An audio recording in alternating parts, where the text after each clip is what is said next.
Deuteronomy Chapter 1. This book contains the speeches that Moses made while Israel was in the land of Moab, camped near the town of Suf in the desert east of the Jordan River. The town of Paran was in one direction from the camp, and the towns of Tophel, Laban, Hezroth, and Dizahab were in the opposite direction. Earlier, Moses had defeated the Amorite king Sihon of Heshbon. Moses had also defeated King Og of Bashan, who used to live in Ashtaroth for part of the year and in Edrei for the rest of the year. Although it takes only 11 days to walk from Mount Sinai to Kadesh Barnea by way of the Mount Seir road, these speeches were not made until 40 years after Israel left Egypt. The Lord had given Moses his laws for the people of Israel, and on the first day of the 11th month, Moses began explaining those laws by saying, "People of Israel, when we were in our camp at Mount Sinai, the Lord our God told us, 'You have stayed here long enough. Leave this place and go into the land that belongs to the Amorites and their neighbors, the Canaanites.' This land includes the Jordan River Valley, the hill country, the western foothills, the southern desert, the Mediterranean sea coast, the Lebanon mountains, and all the territory as far as the Euphrates River. I give you this land just as I promised your ancestors Abraham, Isaac, and Jacob. Now you must go and take the land." Right after the Lord commanded us to leave Mount Sinai, I told you, "Israel, being your leader is too big a job for one person. The Lord our God has blessed us, and so now there are as many of us as there are stars in the sky. God has even promised us to bless us 1,000 times more, and I pray that He will. But I cannot take care of all your problems and settle all your arguments alone. Each tribe must choose some experienced men who are known for their wisdom and understanding, and I will make those men the official leaders of their tribes." You answered, "That's a good idea." Then I took these men who were already wise and respected leaders, and I appointed them as your official leaders. Some of them became military officers in charge of groups of 1,000 or 100 or 50 or 10, and others became judges. I gave these judges the following instructions: when you settle legal cases, your decisions must be fair. It doesn't matter if the case is between two Israelites or between the Israelite and a foreigner living in your community. And it doesn't matter if one is helpless and the other is powerful. Don't be afraid of anyone. No matter who shows up in your court, God will help you make fair decision. If any case is too hard for you, bring the people to me, and I will make the decision. After I gave these instructions to the judges, I taught you the Lord's commands. The Lord had commanded us to leave Mount Sinai and go to the hill country that belonged to the Amorites.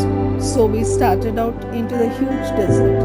You remember how frightening it was. But soon we were at Kadesh Barnea, and I told you, "We have reached the hill country. It belongs to the Amorites now, but the Lord our God is giving it to us. He is the same God our ancestor worshipped, and He has told us to go in and take this land. So don't hesitate and be afraid." Then all of you came to me and said, "Before we go into the land, let's send some men to explore it. When they can come back, they can tell us about the towns we will find and what routes we should take to get there." It seemed like a good idea, so I chose 12 men, one from each tribe. They explored the hill country as far as Bush Valley, and even brought back some of the fruits. They said, "The Lord our God is giving us good land. You did not want to go into the land, and you refused to obey the Lord your God. You stayed in your tents and grumbled. The Lord must hate us. He brought us out of Egypt just so He could hand us over to the Amorites and get rid of us. We were afraid, because the man who explored the land told us that the cities are large, with walls that reach to the sky. The people who live there are taller and stronger than we are, and some of them are Anakim. We have, however, now We have nowhere to go. Then I said, don't worry, the Lord our God will go. He will fight on our side. Just as He did.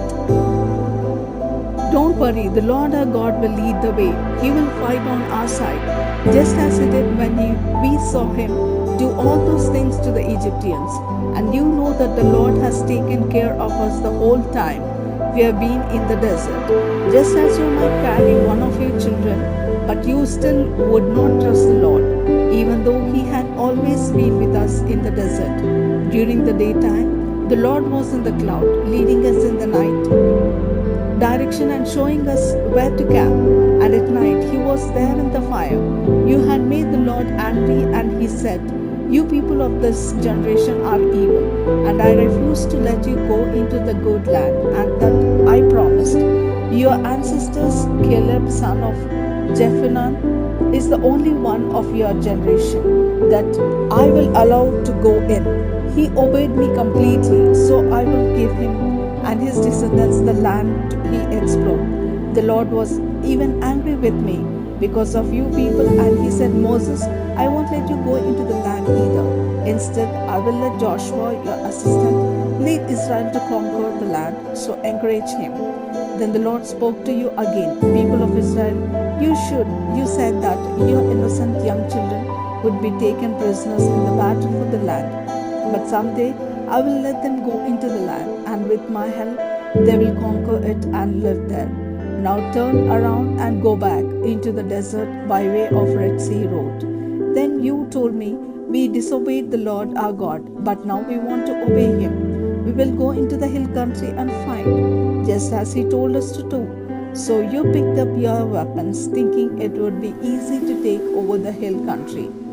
But the Lord said, Moses, warn them not to go into the hill country. I won't help them fight, and their enemies will defeat them. I told you what the Lord had said, but you paid no attention. You disobeyed Him and went into the hill country anyway. You thought you were so great, but when the Amorites in the hill country attacked from their towns, you ran from them as you would run from a swarm of bees. The Amorites chased your troops into Syria, as far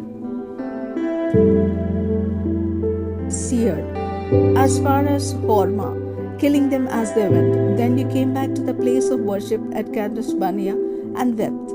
But the Lord would not listen to your prayers. After we had been in Kadesh for a few months, we obeyed the Lord and headed back into the desert by way of Red Sea road.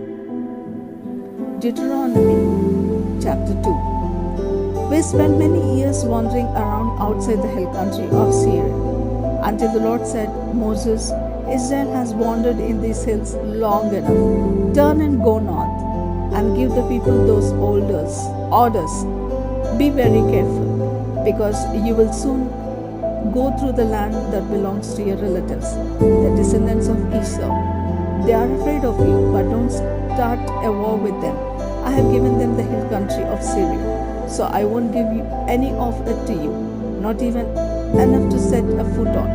And as you go through their land, you will have to buy food and water from them. The Lord has helped us and taken care of us during the past 40 years that we have been in this huge desert. We had been everything we needed, and the Lord has blessed us and made us successful in whatever we have done. We went past the territory that belonged to our relatives, the descendants of Esau. We followed Arabah road that starts in the south of Elath and Ezon Geber, that we turned onto the desert road that leads to Moab. The Lord told me, don't try to start a war with Moab.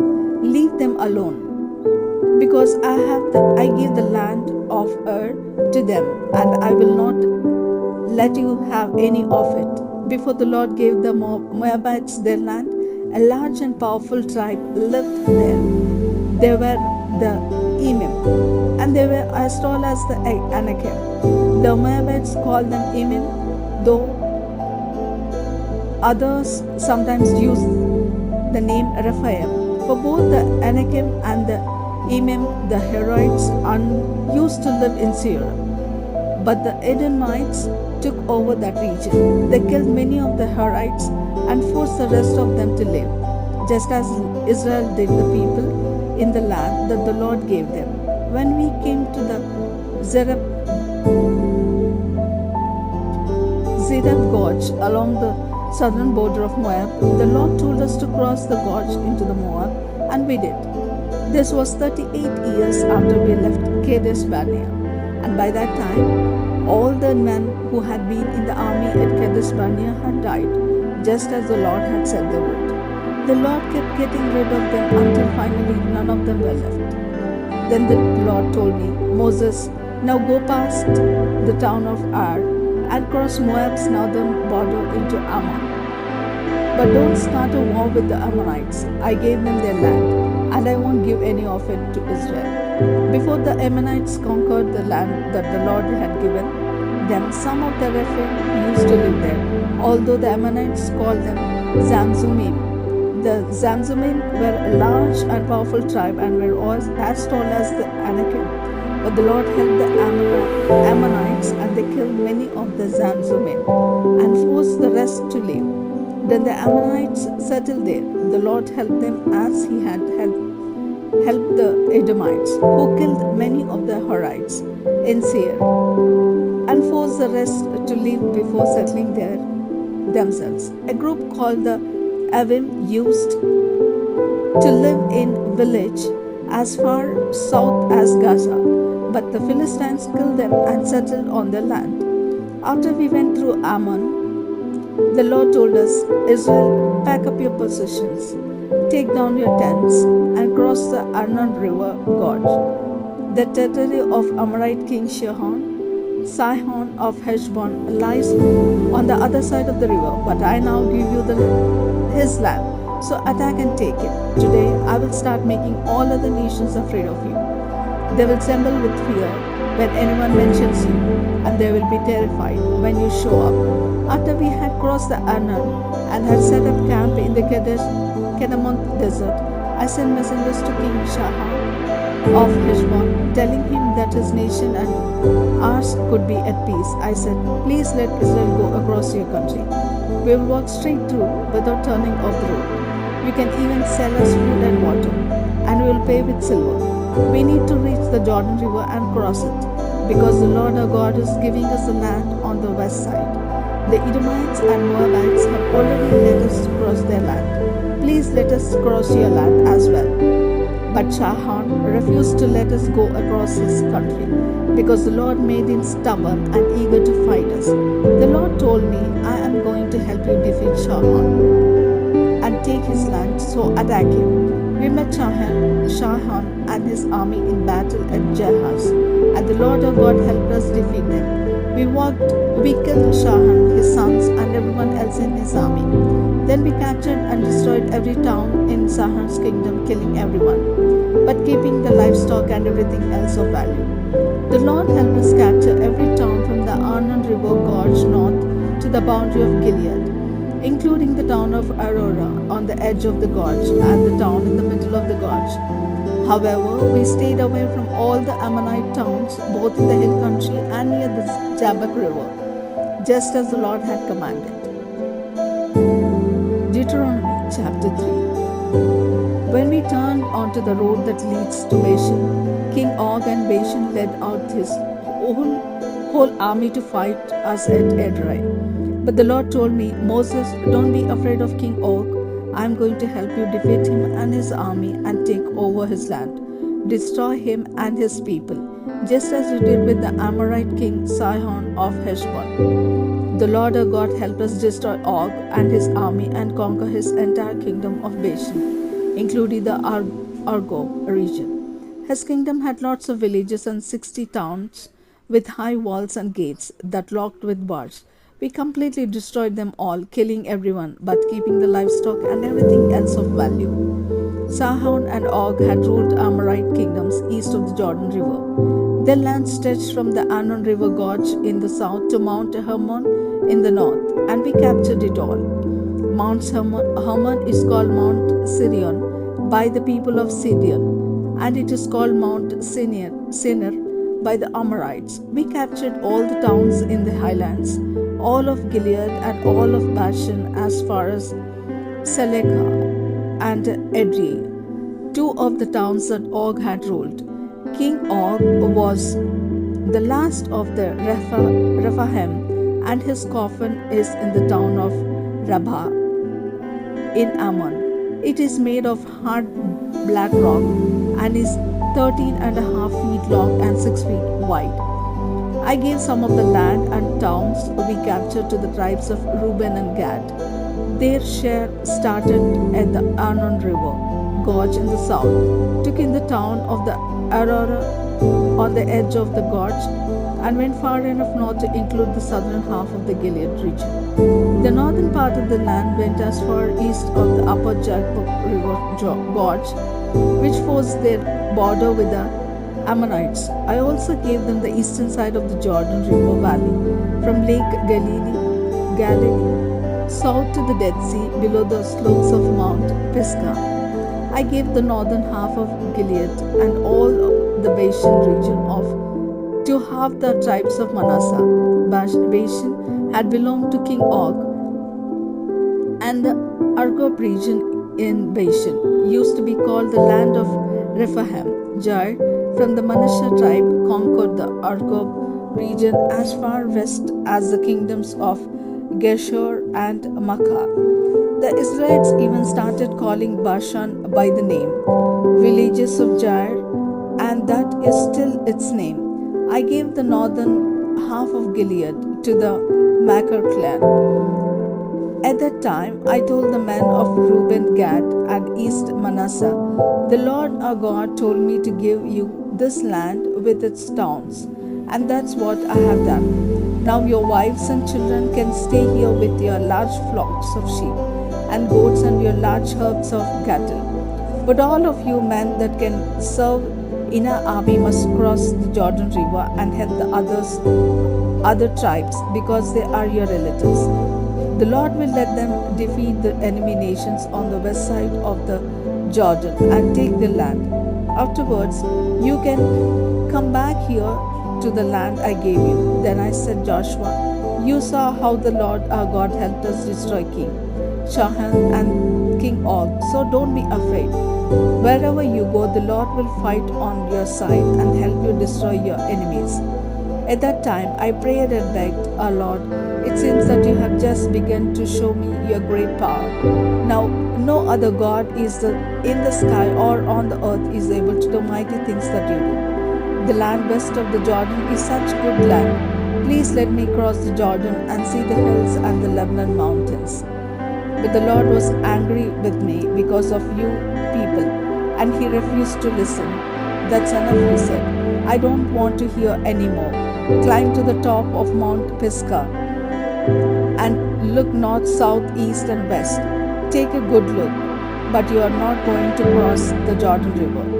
Joshua will lead Israel across the Jordan to take the land, so help him to be strong and brave and tell him what he must do." After this, we stayed in the valley at Beth Peor.